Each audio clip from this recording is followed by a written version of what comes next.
कश्मीर का एक हिस्सा पाकिस्तान के कब्जे में गया और आज उसे पीओके कहते हैं। लोकसभा में आज जम्मू कश्मीर पर एक विधेयक पास हुआ।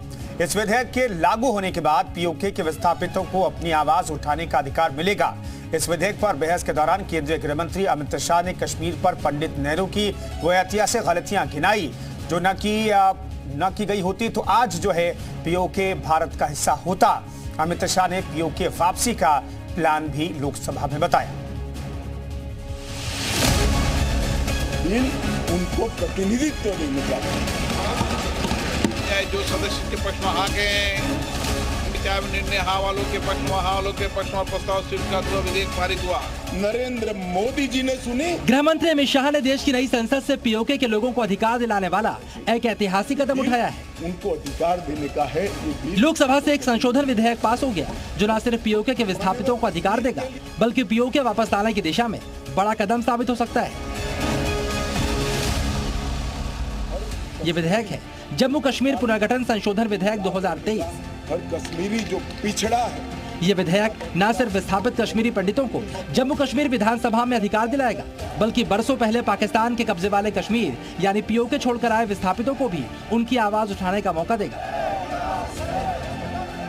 जम्मू कश्मीर पुनर्गठन संशोधन विधेयक 2023 के मुताबिक जम्मू कश्मीर की विधानसभा में विस्थापित कश्मीरी पंडितों के लिए 2 सीटें आरक्षित की जाएंगी।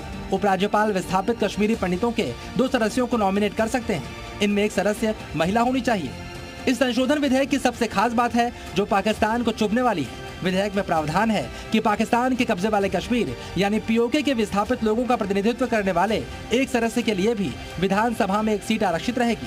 उपराज्यपाल एक सदस्य को नॉमिनेट कर सकते हैं। ये इसलिए संभव हुआ है कि 5 और 6 अगस्त को ये ऐतिहासिक बिल नरेंद्र भाई ने कैबिनेट में पारित किया और इस सदन ने इसको परमिशन दी, इसको मान्यता दी और धारा 370 चली गई। इसी का हिस्सा था ये डिलिमिटेशन कमीशन।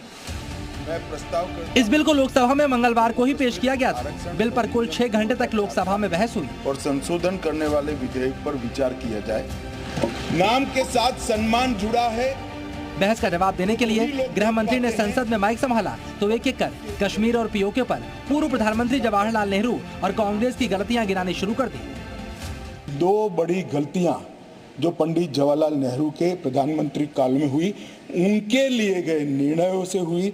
इसके कारण सालों तक कश्मीर ने सहन करना पड़ा। एक सबसे बड़ी गलती, जब हमारी सेना जीत रही थी, पंजाब का एरिया आते ही सीज फायर कर दिया गया और पाक ऑक्यूपाई कश्मीर का जन्म हुआ।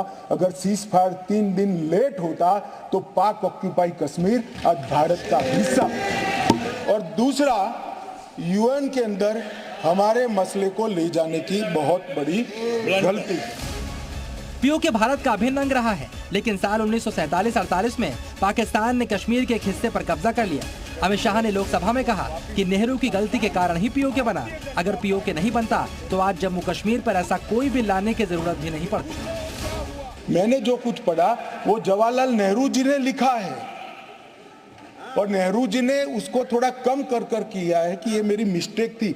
मिस्टेक नहीं थी, ब्लंडर था। इस देश की इतनी जमीन चली गई, इस देश की इतनी भूमि चली गई, वो ब्लंडर था, ऐतिहासिक ब्लंडर था। अमित शाह के इस बयान पर लोकसभा में हंगामा हुआ तो अमित शाह ने विपक्ष को चुनौती दे दी कि वो किसी भी वक्त कश्मीर पर नेहरू की गलती पर बहस को तैयार है। नेहरू जी और क्या उनका गलती, क्या सच, सब खुले आम चर्चा किया जाए। मैं चुनौती देता हूँ, जी हम तैयार हैं। आप तैयार करो। आप अधीर रंजन जी दरखास्त दे, हम तैयार हैं। मैं दरखास्त अभी कर लूँ चर्चा, अभी दे दिए हैं। अभी चर्चा करने के लिए तैयार हूँ मैं।